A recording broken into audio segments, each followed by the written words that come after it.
Whoa, that was close. Falzon. I think Falzon just shoulder charged the back end of the 12.99 final edition. Panigale ridden by Troy Bayliss. Hertfoss comes around the outside. Oh, this is an epic start in 2018. It looks like Bayliss is out in front of the moment. It seems like he's going to control, but Hertfoss not happy with that.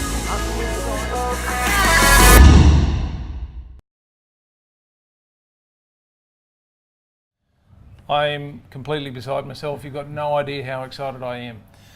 We've got Troy Hertfoss with us. This guy is the Australian Superbike champion. And like, he didn't just win the championship in like a long drawn out battle he cleaned up in 5 series. He's just dominated the absolute event incredibly, mate. So congratulations. Thank you. Was fantastic. Thanks for having me. And I shared a lot of your information on our Facebook page because no one's talking about it.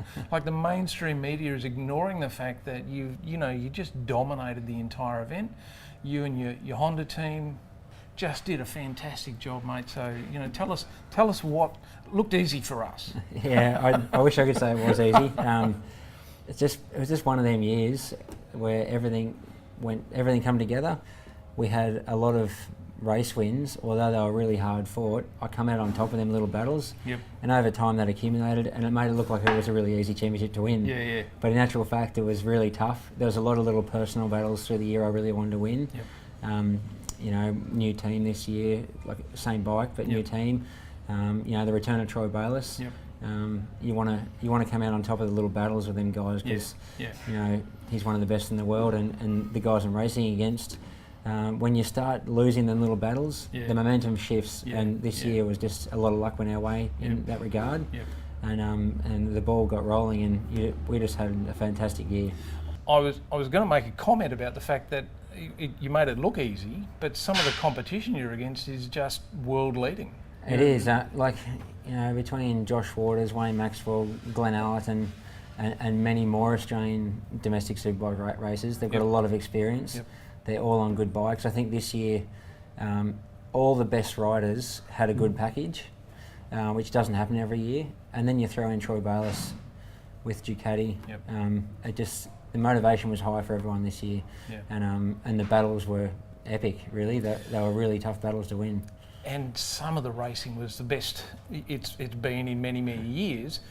And look, we talk about Troy Bayliss. I mean, he came back, and that's great, and everyone's talking about it. You still won the series, but the rising tide of interest in the sport because Troy came back is, I suppose, really what we've got to be thankful for, isn't it? We do, and for someone like Troy to come back to racing, like, it's not as easy as just saying I'm going to go racing. Like, I know he knows he's fast, but you've got a reputation to uphold at that level. I mean, it's a big thing for someone like that to come out and say I'm going to race Australian Superbike. And I'm thankful he did, and he's still extremely competitive. I'm 100% certain if he was to take the factory Ducati riding World Superbike next year, he would do it proud, and he would be as competitive as ever. But it's just made it so much more motivating for us guys, and it's shown the world Australian Superbike a little bit. So I've got calls now coming from people outside of racing. Oh, I've seen your race on TV. It's really exciting. I'm going to follow it now. But that was not happening for a long time. No, that's right. And it's just taken him to bring a bit of outside support, and people are realising, okay, this championship is at a high level, and it's something we want to watch. The amount of guys in that kind of age break coming back into it. I mean, Sete Gibernau announced the other day that he's coming back into the E-Series in the moto class, which is crazy. So I was talking to Daryl Beattie the other day, and I said, "Are you coming back?" He said, "Yeah, no." I know Daryl pretty well, and he's pretty confident he's not coming out of retirement. But, that's right. He's got a pretty good life, so doesn't need to do that. That's right. But I think, I come from a cycling background, and cycling is a sport where age really doesn't discriminate. Like, I've raced at a high level against 50, 60-year-olds, and they're physically still strong. And I think the good thing about road racing in comparison to something like motocross, it's not so physically demanding on the body as it is mentally. And as you get older, you get mentally stronger. And I think Troy's in a good shape, and his reflexes are still there. I don't know what it's like to be 50, but speaking to Troy and speaking to his wife Kim, they both believe he's in the best shape he's ever been in.